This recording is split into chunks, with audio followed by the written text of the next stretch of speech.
आप सबों को जय मसीह की। परमेश्वर आपको आशीष दे। मेरे प्रियो, हम एक विषय पर आज ध्यान देंगे, पूर्ण पतित जीवन व्यतीत करना। बहुधा हम ऐसे व्यक्ति को देखते हैं जो आज एक मजबूत मसीही है, परंतु बाद में वो पतित जीवन बिताने लगता है। कभी कभी हम यह सवाल करते हैं, इसके बाद कौन प्रभु को छोड़ेगा? और इसका अनिवार्य उत्तर होता है, मैं नहीं। हम एक वचन पढ़ेंगे, पहला कुरिन्थी 10 अध्याय का 12 पद की महत्वपूर्ण चेतावनी को याद रखिए। इसलिए जो समझता है कि मैं स्थिर हूँ, वो चौकस रहे कि कहीं गिर ना पड़े। नीति वचन 16 अध्याय का 18 पद में लिखा है, विनाश से पहले गर्व और ठोकर खाने से पहले घमंड होता है। मेरे प्रियो, हम सभी प्रभु के अनुग्रह और उसकी शक्ति द्वारा संभाले जाते हैं। वह हमें सुरक्षित रखने की सामर्थ रखता है। फिर भी यदि हम जानबूझकर उसके अनुग्रह और उसकी सहायता का इनकार करते हैं तो हम गिर पड़ेंगे।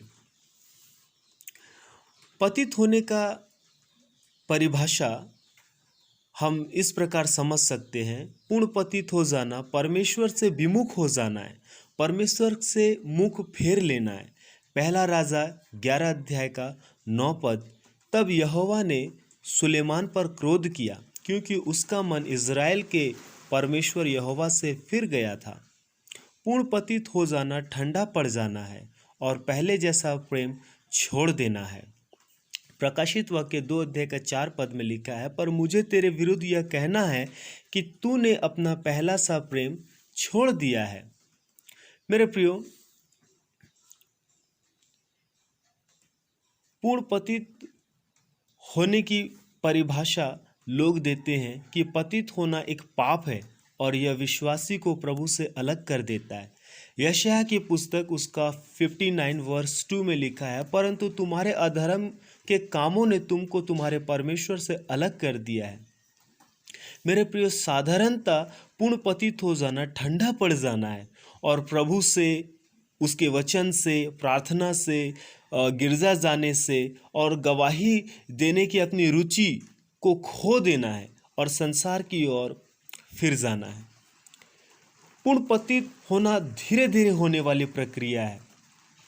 मेरे प्रियो, मैं इस बात पर विश्वास नहीं करता कि अचानक ही कोई पतित हो जाता है, परंतु सच्चाई यह है कि उस जीवन में अनेक छोटी छोटी बातें प्रविष्ट हुई और उन्होंने उसको क्षतिग्रस्त कर दिया।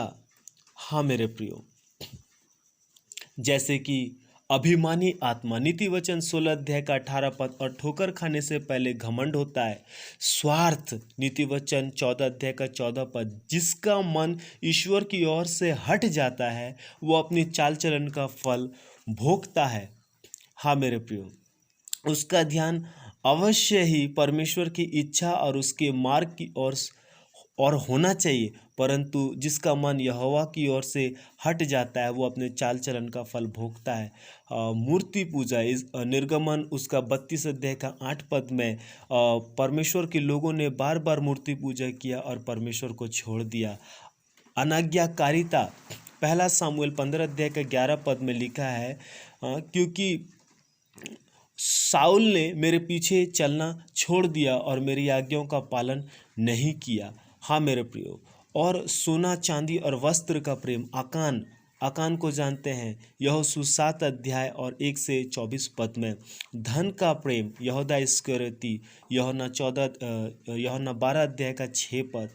गैर मसीह स्त्रियों से विवाह, नहमीया 13 अध्याय का 26 पद में।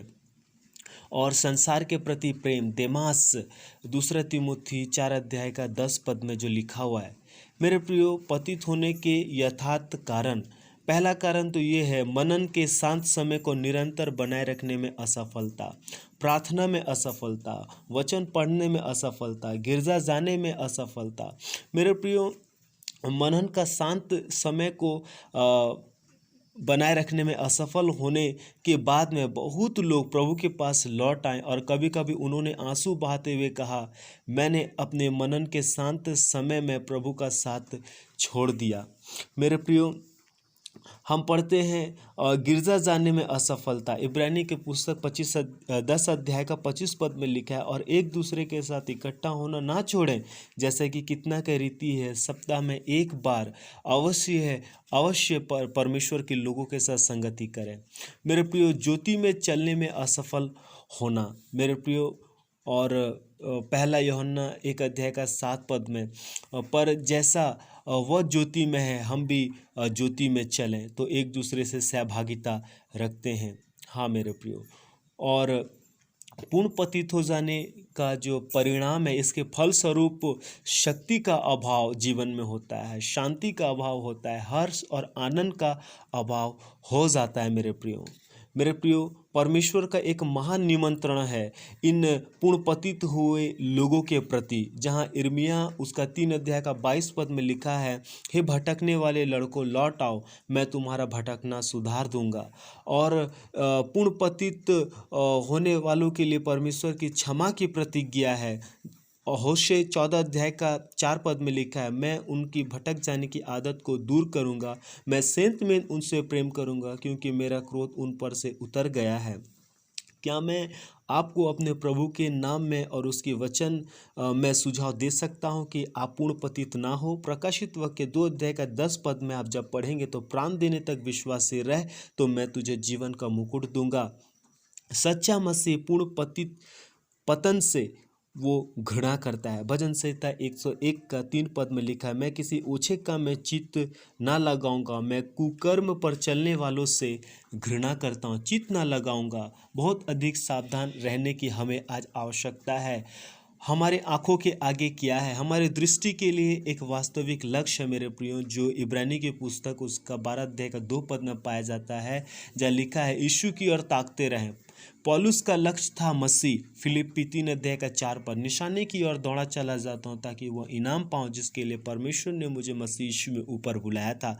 मेरे प्रियो, आज परमेश्वर आपको निमंत्रण देता है, आज हमें वो निमंत्रण देता है। यदि हम पूर्ण पतित हो गए हैं, परमेश्वर से विमुख हो गए हैं, आज हमारा मनन का, प्रार्थना का, वचन का और संगति करने का जो समय है वो बिल्कुल ठंडा पड़ गया है। आज अगर हम परमेश्वर से विमुख हो गए तो परमेश्वर हमसे फिर भी प्रेम करता है, और यिर्मयाह 3 अध्याय का 32 पद में वो हमें निमंत्रण देता है कि हे भटकने वाले लड़कों लौट आओ। होशे 14 अध्याय का 4 पद में वो क्षमा की प्रतिज्ञा करता है कि मैं उनका भटकना दूर कर दूंगा। परमेश्वर आपको आशीष दे इस वचन के द्वारा, और आप परमेश्वर में आनंदित रहें।